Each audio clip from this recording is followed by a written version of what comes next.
Good morning students. आज हम पढ़ेंगे शंकराचार्य के प्रमुख ग्रंथ। शंकराचार्य के ग्रंथों की भाषा संस्कृत थी। पहला उन्होंने लिखा ब्रह्मपुत्र पर भाष्य, 4 वेद लिखे, 12 उपनिषद लिखे, व गीता पर भाष्य लिखा, सौंदर्य लहरी लिखा, विवेक चूड़ामणि लिखा, प्रपंच सार तंत्र लिखा, उपदेश साहसी लिखा, मनीषा पंचम, उपरोक्त अनुभूति शारीरिक भाष्य, वाचस्पति मिश्र ने शारीरिक भाष्य पर टीका लिखा। इसी कारण शंकराचार्य प्रसिद्ध हुए। इसी कड़ी में दूसरे गुरु आए हमारे रामानुजाचार्य जी, जिनका वाद विशिष्टाद्वैतवाद था। रामानुजाचार्य जी सगुण विचारधारा के संत थे।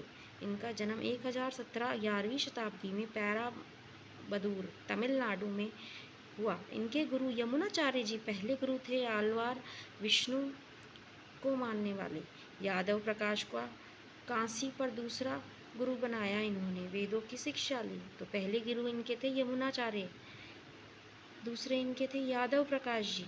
इन्होंने किस संप्रदाय की स्थापना करी? इन्होंने श्री संप्रदाय की स्थापना करी। श्री संप्रदाय की स्थापना किसने करी? रामानुजाचार्य जी ने। इनका वाद क्या था? विशिष्टाद्वैतवाद।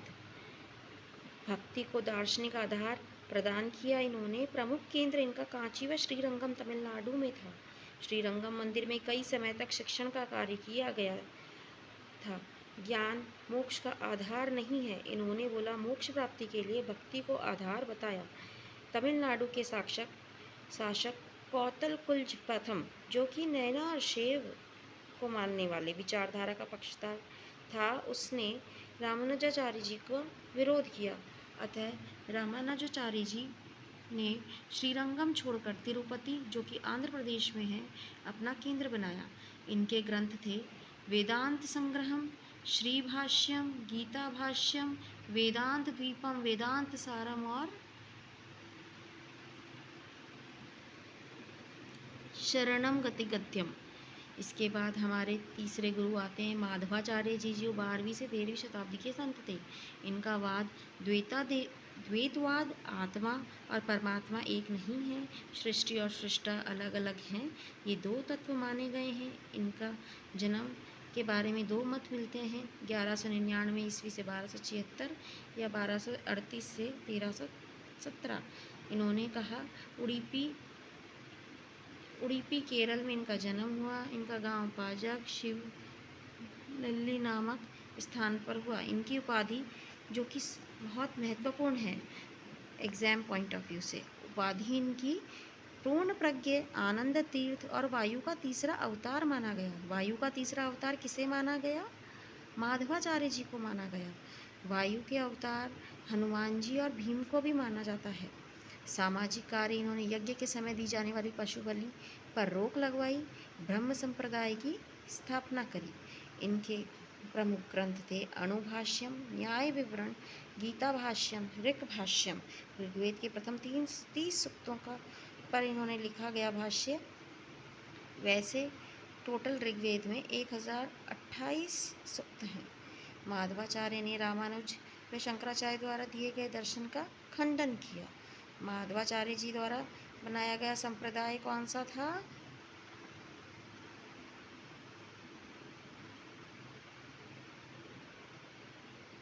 ब्रह्म संप्रदाय। माधवाचार्य ने रामानुज व शंकराचार्य द्वारा दिए गए दर्शन का खंडन किया।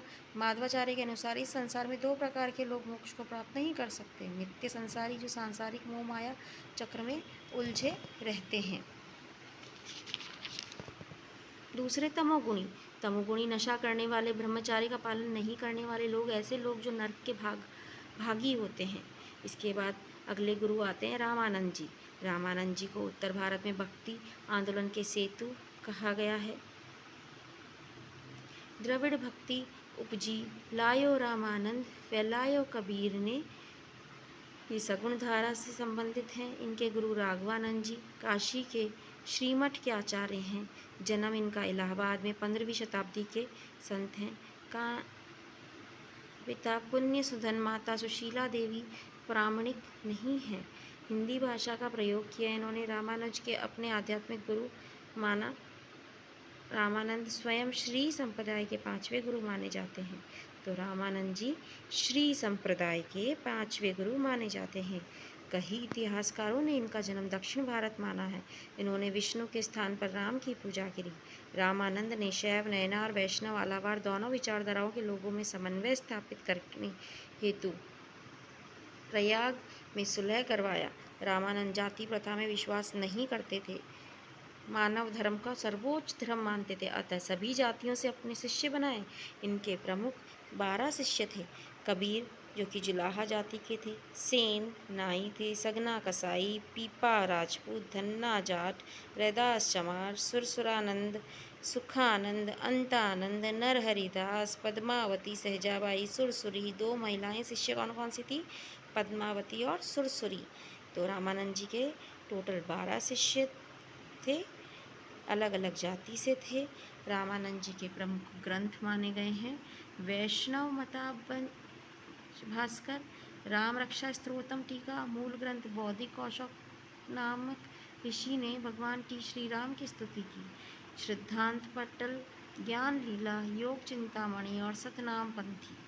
इसके बाद अगले गुरु आते हैं निम्बार्काचार्य। 12वीं शताब्दी 14वीं शताब्दी के रामानुजाचार्य के समकालीन माना जाता है। जन्म चेन्नई वेलारी नामक स्थान पर। तेलुगु ब्राह्मणवाद इनका है। द्वैताद्वैतवाद, भेदाभेद, सनक संप्रदाय, निम्बार्क संप्रदाय। राधा कृष्ण की युगल रूप से पूजा की इन्होंने मथुरा ब्रज भूमि में अपना मठ आश्रम स्थापित किया। राधा लक्ष्मी नारायण का अवतार, लक्ष्मी जी का अवतार माना गया राधा जी को, और कृष्ण को विष्णु जी का अवतार माना गया। अवतारवाद में विश्वास करते थे। निम्बार्काचार्य सुदर्शन चक्र का अवतार माने जाते हैं। अपनी जीवन वृंदावन में बिताया। राजस्थान में निम्बार्क संप्रदाय की प्रधान पीठ सलेमाबाद जो कि किशनगढ़ के पास में है, अजमेर जिले में है, राजस्थान में स्थापित करी। इन्होंने दाम्पत्य भक्ति को श्रेष्ठ माना। भेदाभेद, आत्मा, ईश्वर और जगत में परस्पर भेद होते हुए भी अभेद माना जाता है।